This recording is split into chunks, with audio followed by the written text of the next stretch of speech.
Okay, planning commissioners, I think we are just about live on YouTube here.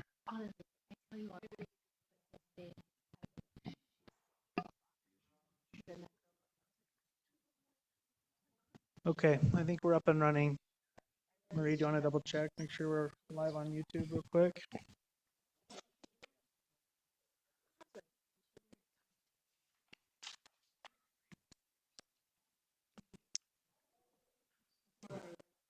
Okay, we're up and running and ready to go when you guys are. All right, we're live and recording. Yep, ready to go. All right. Great. Well, good evening and welcome to the North Logan Planning Commission. Good. There you go. Double check. Good. Welcome this evening to the North Logan Planning Commission meeting. We'll start with opening ceremonies. Teresa will give us a pledge and then Heather with prayer. You all just rise and join me in the Pledge of Allegiance. I pledge allegiance to the flag of the United States of America and to the republic for which it stands, one nation, under God, indivisible, with liberty and justice for all.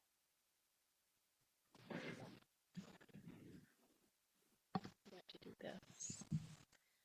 Our dear Heavenly Father, we are so grateful to be gathered here this evening. We are grateful for this beautiful community we live in and for the wonderful citizens that participate and support this beautiful community. We're thankful for the opportunity to serve, and we pray that that will be with us and help guide us in making good and clear decisions for our city. And we say these things in the name of thy Son, Jesus Christ. Amen. Thank you. I'll entertain a motion to adopt the agenda. So moved. Second. We have a motion and a second. All in favor? Aye. Any opposed? Thanks. All right, we have one set of minutes, meeting from August 22nd. Hopefully everybody's had a chance to review those. I'll entertain a motion to approve the minutes. I second. What do I have to do? Need a motion first. I need a motion to approve the minutes. Okay, I we just have a wanna second motion. you.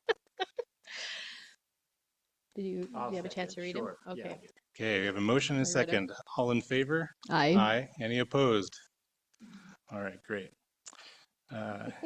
Scott, follow up on issues from previous meetings. Okay, our last meeting, or I guess get together, was the public open house for the general plan back on September 3rd at Meadowview Park.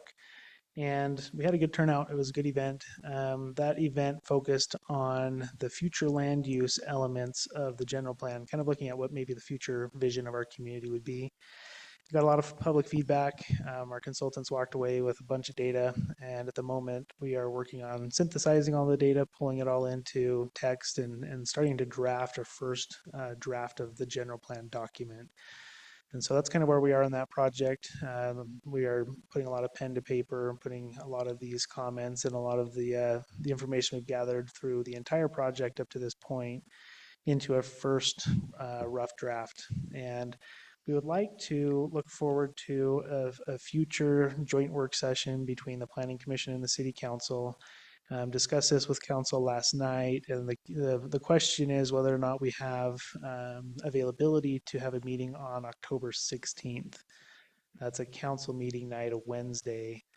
And I know we're getting close to fall break. Initially, we had wondered if the 17th would work, and that's not going to work for most. So we thought, well, it's either going to be the 16th or we're going to have to maybe look into November for another opportunity. Does that look good in your guys' schedules for an option? So we would hold, for me, I'm good. okay, we would hold that in conjunction with council.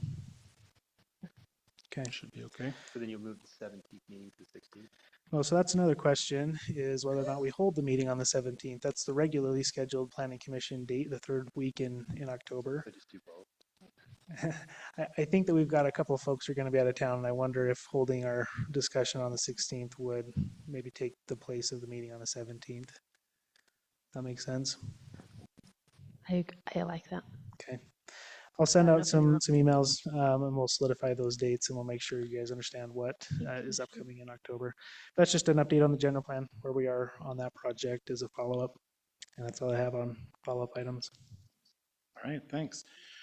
We'll now go into our regular commission business. The first item for today is this review of the Sage Hill subdivision. Scott, if you'll go through the staff report, please.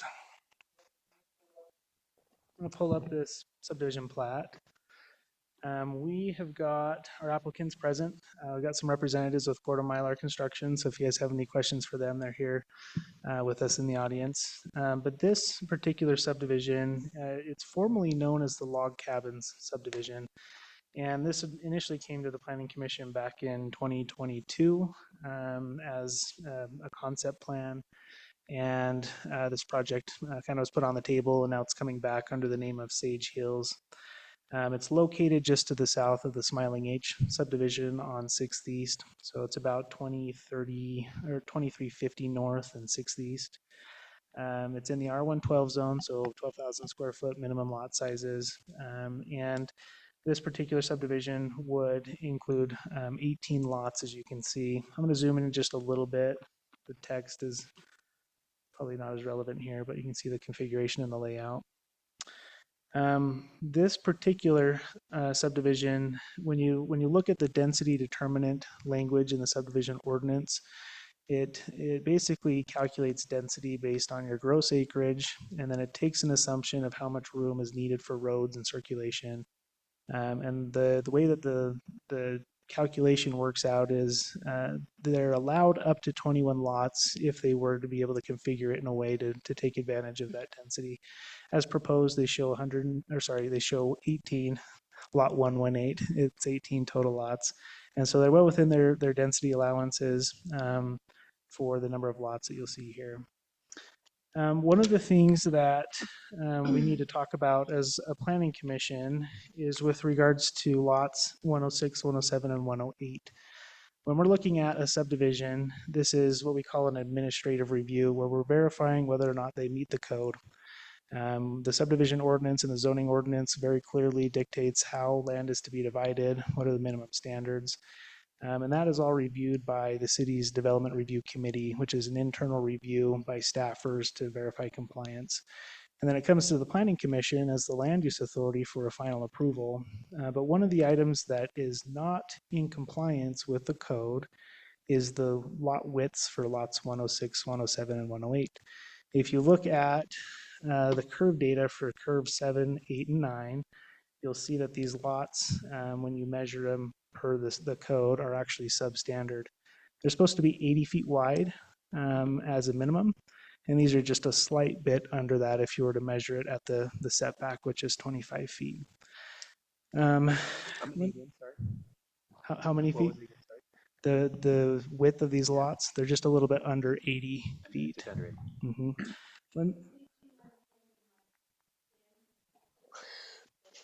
That's why I keep So you're probably wondering, well, why is it before the Planning Commission if it doesn't meet the standards, right? So let me show you a few things. I'm going to look at this concept plan for the original Sage Hills. That was back when it was log cabins. You'll see that there's a knuckle design in this this concept. This concept was approved by the city back in 22. But fast forward to 2024, we actually don't allow for a knuckle design because it makes snow removal pretty difficult. And so there was some vesting of allowed lot width given this configuration. And now that we're looking at this again, we're saying, look, we'd really prefer not to have a knuckle. We'd rather have just a continuous radius of this road.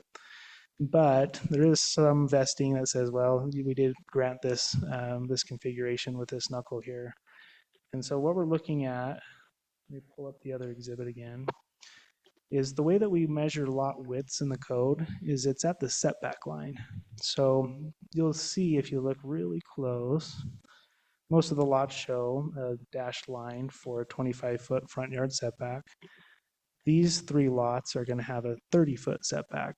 And when you step back those extra feet, they're able to meet that 80-foot width requirement. And where it also does not incorporate the knuckle design, it continues to use a continuous curve. That's the preferred alternative for the Development Review Committee. And so it's coming to the Planning Commission as an element of an exemption in the code where we would say this isn't going to meet the exact letter of the law, but our subdivision ordinance does have language that gives the planning commission discretion in these types of situations where we say this is the preferred, and we're able to accommodate this configuration with the increased front yard setback at 30 feet. So that's one thing I wanted to bring to the Planning Commission's attention because it will require you to grant that exception or that modification to the code requirement. Okay. Let's talk real quick about utilities. So this is the set of improvement plans that is submitted as part of the subdivision application. You'll see that there's a water line that is going to loop around the subdivision. This is an 8-inch line that will be providing culinary water to each of the lots. Similar with sanitary sewer in green here, it'll loop up through this direction to provide a sewer connection and then stub back into 6th East where we have existing lines.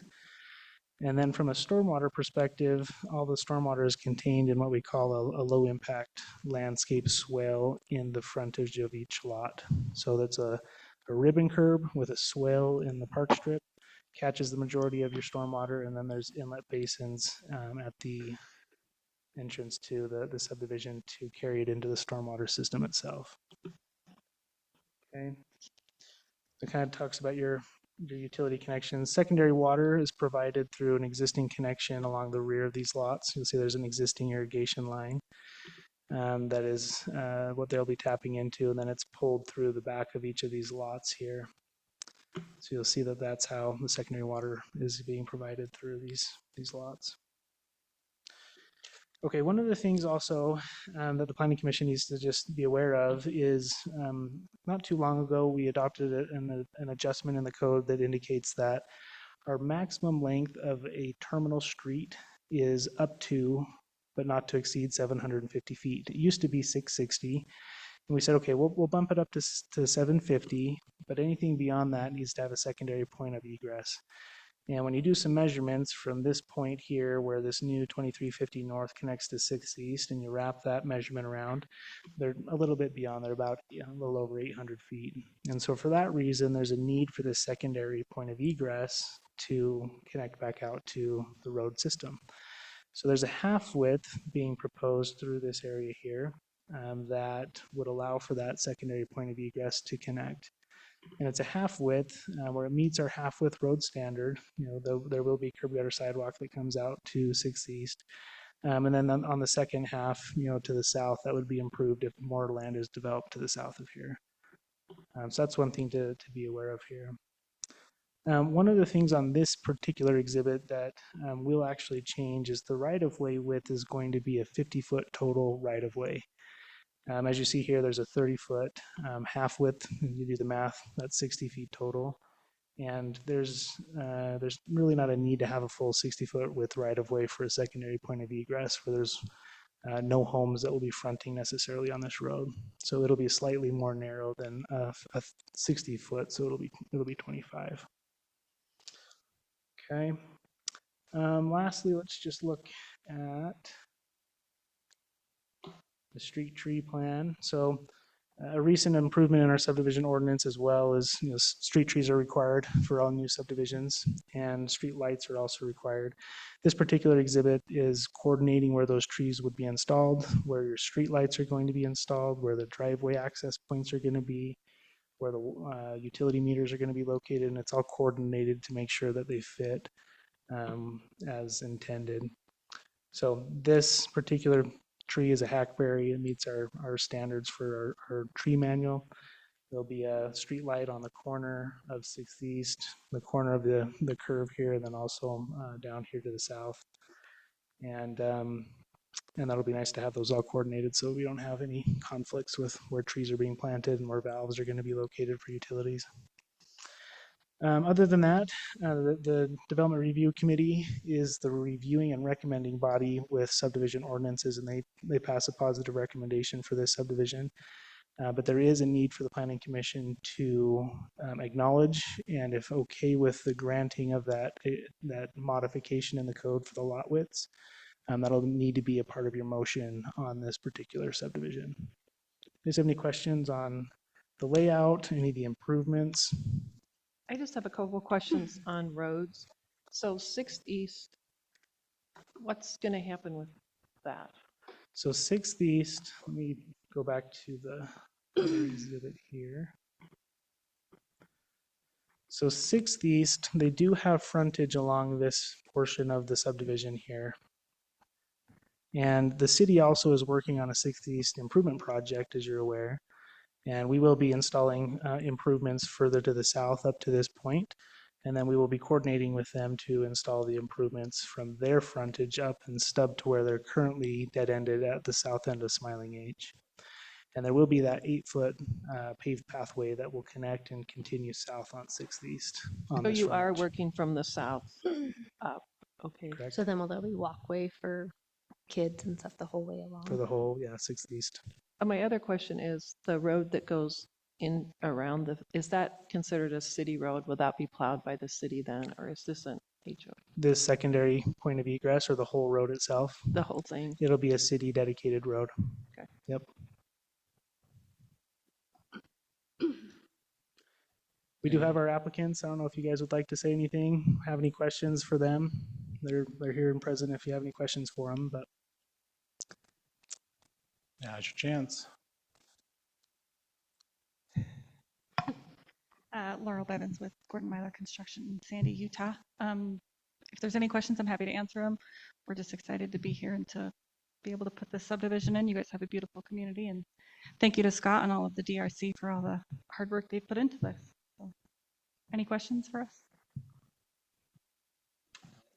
okay. Straightforward. Right. Thank you. One more thing to remember, this is our first subdivision being reviewed through SB 174, that requirement. And as you'll recall, when we were having to make those changes in the subdivision ordinance, one of the allowances from the state, they didn't give us many, but one of the allowances was that we can have a public hearing for an administrative item. Typically, most communities in the state of Utah don't hold public hearings for subdivision reviews. But we saw this as an opportunity to be transparent, help folks understand what developments are coming into the city. And so with this particular approval, we do need to open it up for a public hearing. If anybody in the public would like to make a comment, they are welcome to. However, there is a need to understand that this particular review and approval is administrative, meaning there's not a lot of discretion that we have. If the subdivision meets the code, then it has to be approved. So from a public hearing standpoint, comments need to be based on code compliance issues, if there are any that the public sees being an issue. But from just a processing standpoint, we want to allow for that public hearing to occur at this point in time. And any other questions before public hearing from the Planning Commission? All right. I'm going to open the public hearing, and beforehand, let me read this here. Before you begin, please state your name for the record, and please speak into the microphone so that your comments can be recorded. Please limit your statements to 2 minutes. If you are also speaking on behalf of others, you may ask the chairman for more time. Please phrase your opinions in the form of statements, not questions. A public hearing is your opportunity to express your opinions to the Planning Commission. It is not a time to ask questions and expect dialogue between yourself and the commission or city staff. Please address your comments to the commission, not to the public. The commission might ask questions about your comments in order for them to better understand you. If you have any questions or need to discuss an issue, please meet with the Planning Commission members or the appropriate city staff member before the public hearing where dialogue can take place. Let's see, you may provide a written statement as to your input for the hearing. You may read your entire statement or summarize it. The 2-minute limit does apply.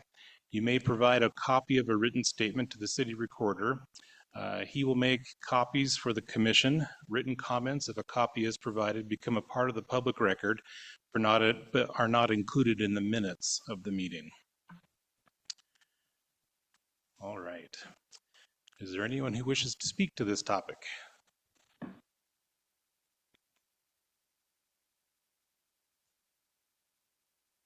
Going once, twice. All right, we will close the public hearing. Any direction from or motion from the board?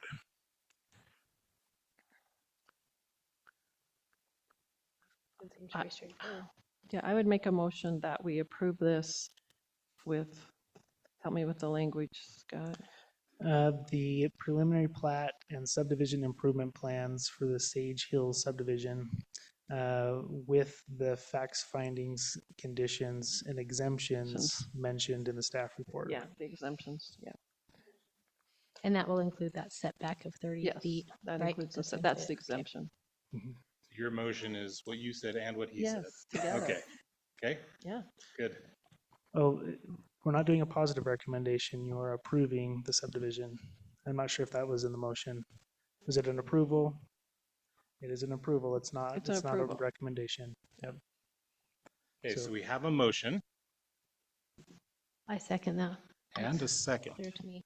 Okay, any final discussion before we vote? All right, all in favor of the motion, say aye. Aye. Any opposed? All right, there you go. Good luck. Yeah, good luck. Thank you. Looks lovely. All right, item number 2 on the agenda today, continued discussion on and possible recommendation regarding a proposed adjustment to the North Logan City subdivision ordinance regarding secondary water requirements for new development.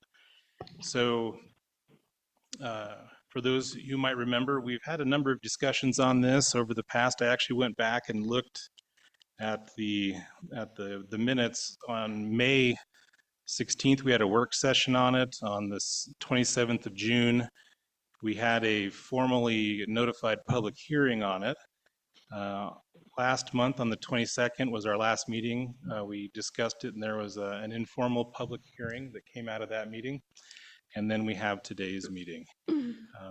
So we've had a bit of history on this, which is good. We discussed it quite well, I think. But Scott, if you'll go through any changes that we've made to the draft since our last meeting. Yeah, I'd be happy to. So there were a number of comments that were provided at our last meeting. We've had a few comments provided to staff just in the interim since our last discussion. I just wanted to go over some of the high level adjustments that we've made to the draft. One of the concerns was with the secondary water irrigation systems, the requirement to have a 60 PSI requirement was a little bit high. We went back and chatted with our engineer and with our public works department and decided, you know, that might be true, and 50 would probably be maybe a reasonable alternative. We don't want to go much below 50, but 50 seemed like a good number to use from an engineering standard. So that was one adjustment we made throughout. For any new secondary water systems, that would be a minimum standard, 50 PSI instead of 60. Additionally, there was in the original language a requirement for new developments to stub secondary water connection opportunities to adjacent properties, undeveloped properties. And as we started looking into that, while it's aspirational and we would love to have, you know, good interconnectivity of water accessibility, the practicality is there's a lot of undeveloped parcels. And in some instances, that would make a lot of stubs. When you think about like a road, you know, our code requires you to stub a road into an adjacent property, but it's one stub, right? If, for example, we were to hold to that original language, we'd be having quite a few stubs potentially, and it's difficult to understand future demand and connectivity. So we softened that language a little bit, and we've indicated that the developer certainly may look at future developability, whether there's future phases or known connections for additional connections in the future, and they can size and develop accordingly. But let me scroll down to this language, and we've changed it from a shall to a may, and we've said the developer may connect, and they need to look into that option, but it wouldn't be a flat requirement going forward. Let me hop down there real quick.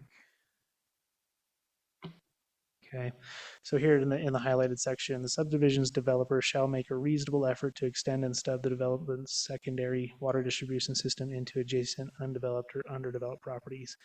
We know that's ambiguous. We know that it's not really something that is fully enforceable, and we are doing this just to say, look, let's look at it. When you guys come through the door for a development opportunity, let's look and see if there's logical connections, and if so, maybe we'll work together and make that happen.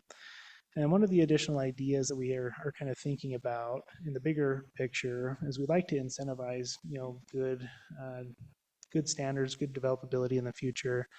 And perhaps what we could do is provide incentives down the road to say, look, if you connect into adjacent properties and you're upsizing intentionally, to think about future development, then maybe the city can come to the table and provide an incentive of some sort. Hmm. And so we'll leave this language as is with the shall make a reasonable effort language, just to say, hey, let's look at it. But I think down the road, we'll probably pick at this a little bit more and say, how can the city incentivize connections and good connectivity with water? So that's where we've kind of left that adjustment is being a little less demanding there. We had a clarification on the naming of some of these canals. So in the previous version, I spelled out the very technical names of some of those canals, and somebody reached out and said, hey, that's actually not correct, and let's be clear as to what these names are and what these entities are called. So we made an adjustment where we, for example, in this bullet point C of where secondary water is required, and we had mentioned the Cache Highline Water Association Canal. So we updated some of those names just to be clear where and who these are referring to. Not necessarily material to the policy decisions here, but just clarification of names. Let me go to, if you recall, what we're saying in the policy decision is that when a new subdivision is proposed and is being developed, that a ownership association has to be formed and created to operate, own, maintain that secondary water distribution network. And one of the concerns we were having was once these ownership associations are created, how much of a say do individual shareholders or lot owners in the subdivision have in the governance of that structure in perpetuity? And some of the language we added in was to clarify that when these associations are established, that the individual owners have an equally proportionate vote in that association. So they have a seat at the table with future policy decisions. So that was one clarification we had there. Another, we wanted to make sure that the ownership association was registered with the state under the state rules for HOA development and creation.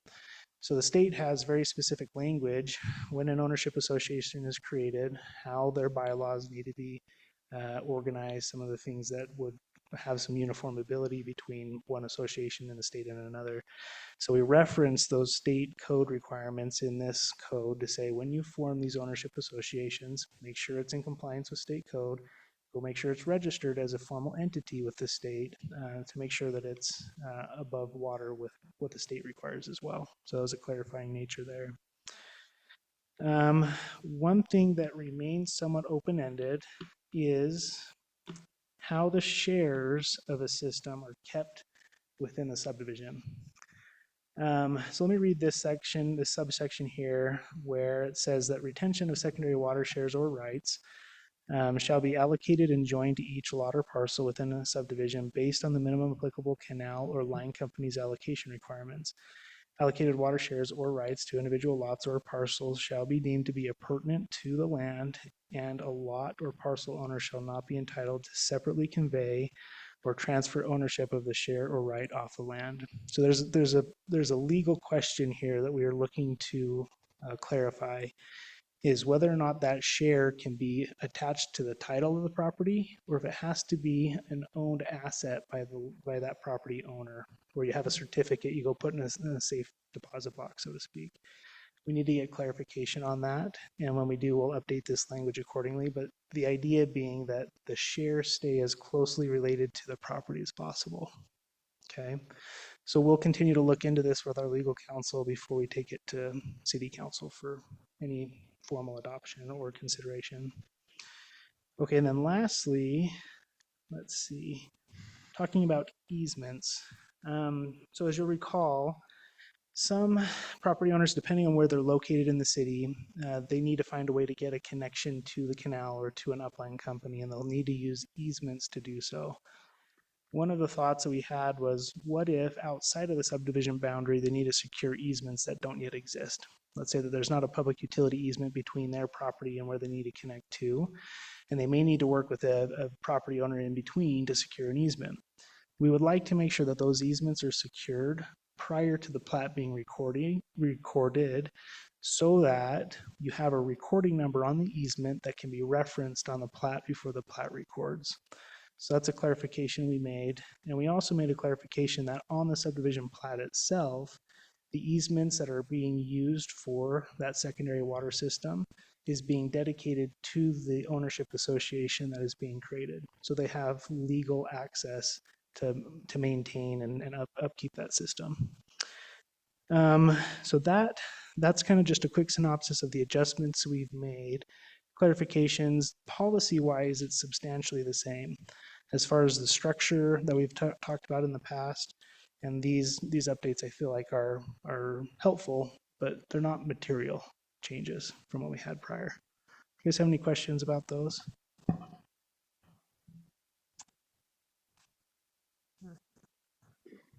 I was supportive before.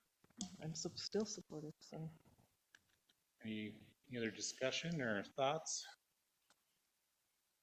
Thanks for putting the extra work in to clarify some of these. Sure. So you said you're still working on it, meaning getting legal counsel on some of the wording. Is that something that we need to wait on, or is that something to move forward with that? Not exception? necessarily. What we anticipate is this clarification on just the legal process by which the share is stuck to the property. Okay. We want to just make sure that our wording is clear in that, what is permissible legally.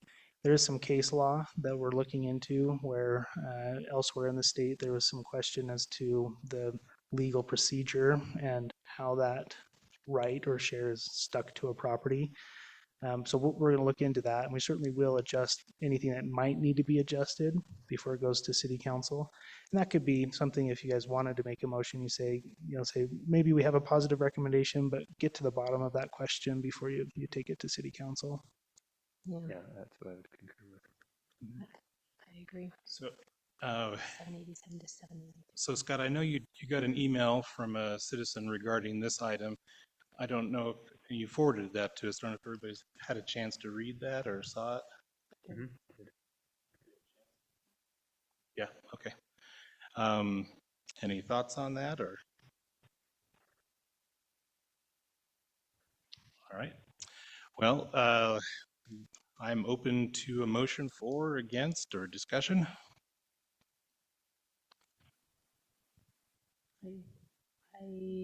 I would motion to give a positive recommendation for, and then do I need to like quote ZTA or what do you want to say? The North Logan City subdivision ordinance regarding secondary water requirements for new development, but with the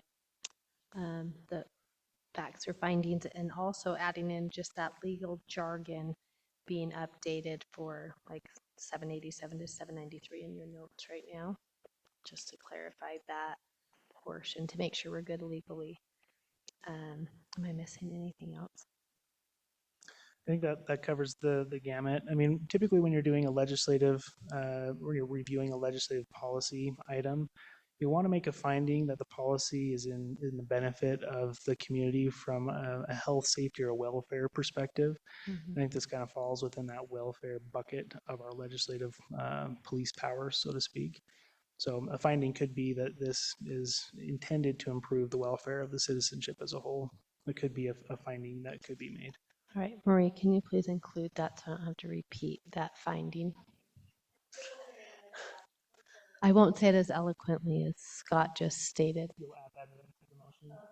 Health, safety. Health, safety, and welfare of our community and citizens. There you go. That'll work. This is a recommendation to the city council. council. Motion. I'll second it. Okay, we have a motion and a second. Any final discussion before we vote? All right, all in favor? Aye. Any opposed? Okay.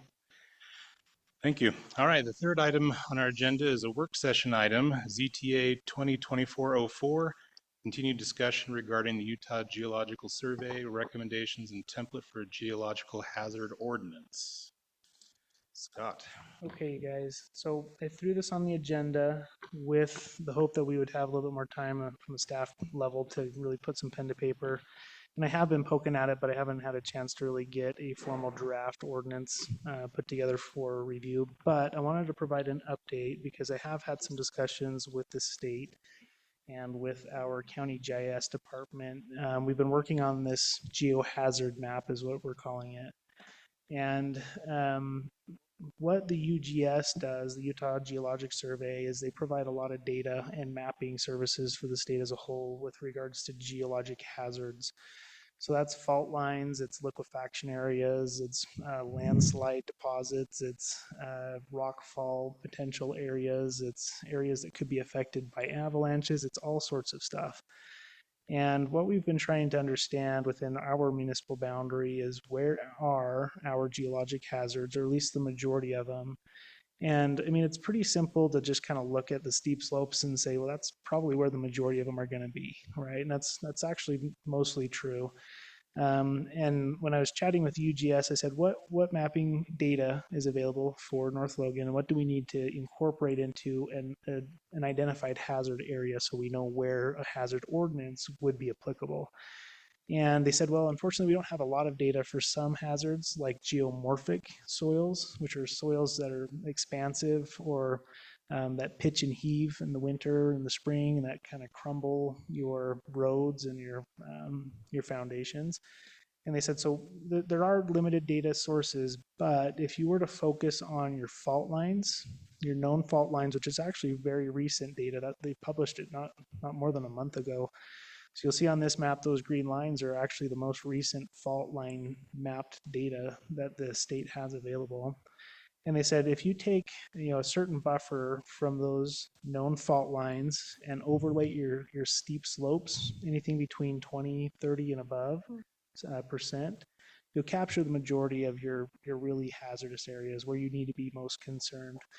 And so I said, great, that's super helpful. And I said to our GIS, I said, okay, guys, we need to put together a map that shows all of our steep slopes and our fault lines and a certain distance off of our fault lines, and let's decide where we need to be really careful about our development in hazard areas. And what came out of that overlaying mapping exercise is this exhibit. And in the blue, this extent is what they call a fault special studies zone. So everything inside of that line, you can kind of see it kind of follows a buffer on your faults here. You'll see that the buffer isn't uniform in its width. You can kind of see here it shallows up a little bit. And it's because of the classification of the fault. How long ago was it active? And the older a fault is without activity, the smaller the buffer becomes. And the more recent the fault activity, the larger the buffer is. So that's why you'll see that some of these have a wider buffer on the fault. But what is helpful is having UGS say, that looks good, you guys. If you have this as your identified hazard area, then you can adopt your hazards ordinance and say, this is where anybody who wants to develop within this area should follow the hazards ordinance. And so it's nice to have this exhibit established and say, okay, this is our hazard area as defined. And now our next kind of marching orders is to apply the template ordinance that they provide us as reference and kind of massage it and make it applicable to North Logan.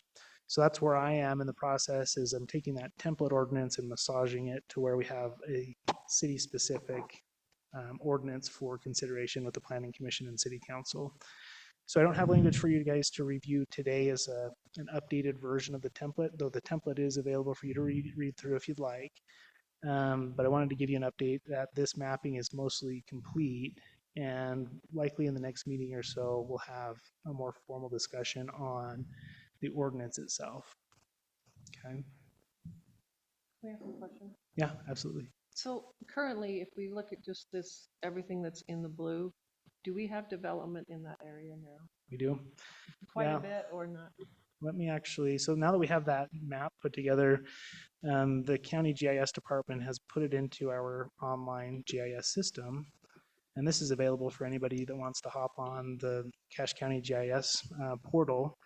If you go into the layers, so if you look at this, it kind of looks like a sandwich. If you click on that layer list, it's all these layers, tons of data that you can overlay on your maps and provides a lot of context. But you scroll a little bit further down to the bottom where they have the, where is it, sensitive layers.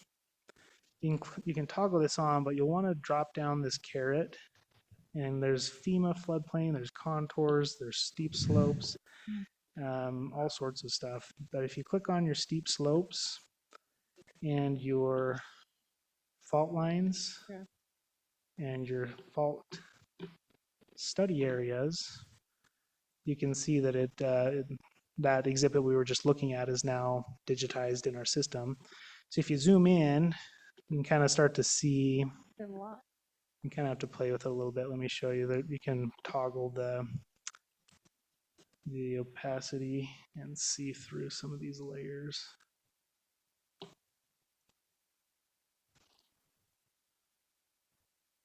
Set visibility, nope. That one doesn't have one.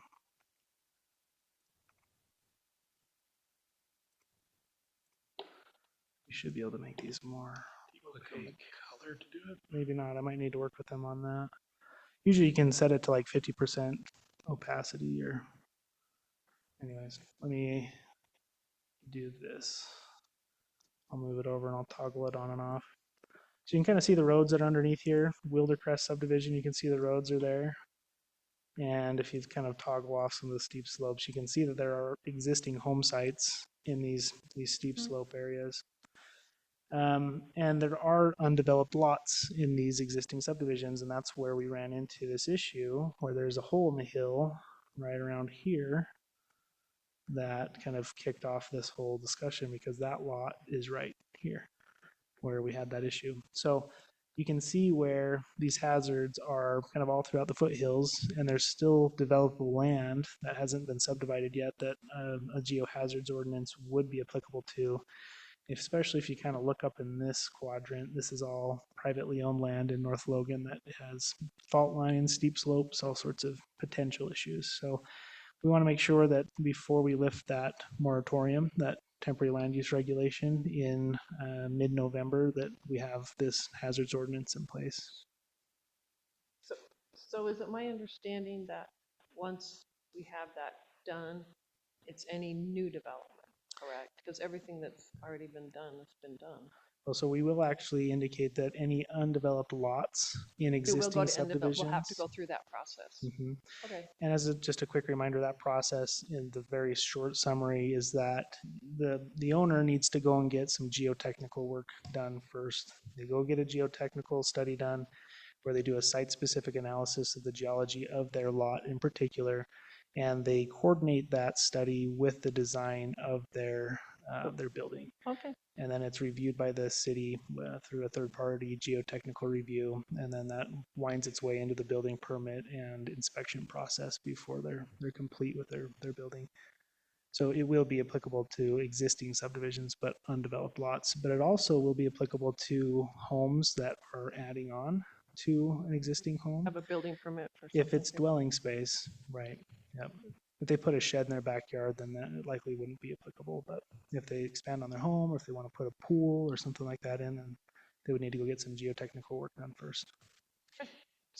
So is there any check on any of this as a developer is coming in and doing initial plats, and Mhm. is there a check then too, or is it just at the building permit stage? Both sides. So when they are proposing a subdivision, they have to go through a very specific process as part of the subdivision approval. And the subdivision, with the geotechnical work that is being done, will help us decide where is and is not buildable, and where we should put building footprints on lots. So each lot needs to be designed within a buildable area, but also on the lot itself, they have a reasonable building footprint that is safe and adequate to build. And then when they pull a building permit, they would do a lot-specific geotechnical process for their own specific excavation, their foundation and footing design, our inspection of the building as it moves from excavation, footing, foundation, all the way through the certificate of occupancy. So yeah, both plating and site-specific building would be part of it. And so subdivision, the establishment of a subdivision in a hazard zone is exempt from SB 174. Correct. And we made that specific exemption because we don't want to be on a 2-week turnaround timeline for a review when we have geohazards that need to be reviewed And part of this, the template ordinance calls for the city to have a third-party geotechnical engineer on retainer, and they would be doing all this review for the city as an engineer. So we don't have to rely on our own review and interpretation of the geotechnical reports, and if the building that is being proposed is in compliance with those processes, we'll say, here's the third-party geotech. You need to work with them on a third-party review, so that they have their own geotechnical engineer do those studies, but then the city has a third-party geotechnical reviewing and approving the plans. There's a lot of people that are involved that are more aware of geohazards than we have available on staff. So the definition, so if I'm building or if I'm looking to develop a subdivision, the definition of the area is you has to both be in the fault in the study area and slope, or no? No, so if the intent, let me open this back up here. The intent is that if you have any part of your subdivision inside of the blue line, then it's applicable to you. Yep. And the blue line is supported by the fact that it's fault study areas and a significant amount of slope. Steep slopes. Yeah. Yep, that's correct. Okay. So we still have some work to do. We'll come back with, a massaged ordinance. You guys are totally welcome to read through the template ordinance that UGS provides as a best practices for municipalities, and our ordinance won't be too far off from that, so you can kind of understand the direction we're heading. And if you want to read through that, if there's any comments you have, preliminarily before we get too far into drafting, then by all means, let me know. But we'll take that template ordinance, and there's some things that just aren't applicable that we'll probably cut out or modify to fit our needs. But for the most part, the structure and the bones of the ordinance will remain, is what I anticipate. That's what we'll review as a formal proposal that comes to the Planning Commission. Okay. Great. Any other questions on this one? All right. We'll move to staff business. Yeah, a couple of just things that are coming up. APA Utah, that's the American Planning Association Utah chapter. Their fall conference is October 10th through 11th in Provo. You guys are welcome to attend if you'd like. We do have some budget for those who are interested. If you do, let me know. Happy to get you registered. They do not, unfortunately, have online options. They do provide recordings after the fact, so if you want to hop on their website and see some of the sessions after the fact, you're welcome to. But if anybody wants to attend that conference, just let me know. The other thing, I think most of you have one of these books. ULI got a grant from the Property Rights Ombudsman Office, and they're giving us free copies. So I ordered a bunch, and I'll just put them on the shelf. And if you need one, let me know. They're available. That's a great resource to anybody. I have 2 more chapters. You're getting Do through you it. really? Are you honest? Yes, I have 2 more chapters. Good Good for job. you, yeah. I have more than 2. Why should say that on record? I just want it on the record. That's We should have a noted. book club, right? Noted. Get Please together and put that discuss in it. the minute. Please put that in the minutes. And now we have to have a contest. I know. That's hilarious. Okay, and I appreciate reading through that. I've read that's awesome. more than. And the last thing I wanted to review real quick is this last, well, it was about a week and a half ago now, the Utah, or the Utah League. of League, Cities. sorry, I was thinking land use, no, Utah League of Cities and Towns. They had their annual conference a couple weeks back, and a few of us from the city went. And I won't go through everything here, but if you guys would like to read through it, Mayor Peterson, myself, Joni Karchner, one of our city council members, Alan Luce, our administrator, and Scott Bennett, our recorder, we all attended, and there's some, and also Kenny Reese, another one of our city council members went, and we provided just an update to the city council last night on some of the things we learned. I wanted to just touch base on a few of my key takeaways. One of the things that I thought was helpful was there was a discussion about deed restrictions. And deed restrictions are a tool used when establishing some rules of a development. For example, a CC&R, people hear CC&Rs, and that's often something that accompanies a homeowners association. those are some restrictions that are part of your deed. They're recorded on title, and they're rules that everybody in the subdivision agrees to abide by. And deed restrictions are something that are being used in all over the United States, but specifically in like Park City and Moab and areas of Utah that have really critical housing shortages where they struggle to even house like their first responders and their teachers and those types of folks that are key to a community, because their housing is so critically expensive that they literally have folks driving an hour away just to go to work in their community. And Park City's kind of had to pave the way. They've been working on this tool for about 3 decades now, where with units that have been set aside as workforce housing or moderately affordable housing, they want to make sure that those units are kept affordable, or that they don't transfer over to the private sector and they become wildly expensive. And so an example of a deed restriction is you could say this unit has to be owner occupied, or this unit is capped at a 3% per year growth, which underperforms the market appreciation. So when it is sold in 5 years, it is not going to be exponentially more expensive. It's kind of it's purposely kept at a lower appreciation rate, so the next person who owns it gets a better deal on it.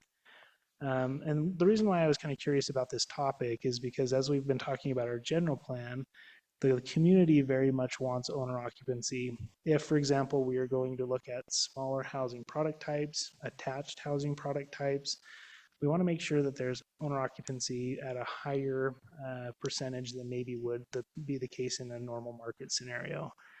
And really the only way to ensure that we get a high level of owner occupancy is perhaps through a deed restriction. A deed restriction is tough though, because you have to be able to enforce that deed restriction in perpetuity, which means someone has to track them.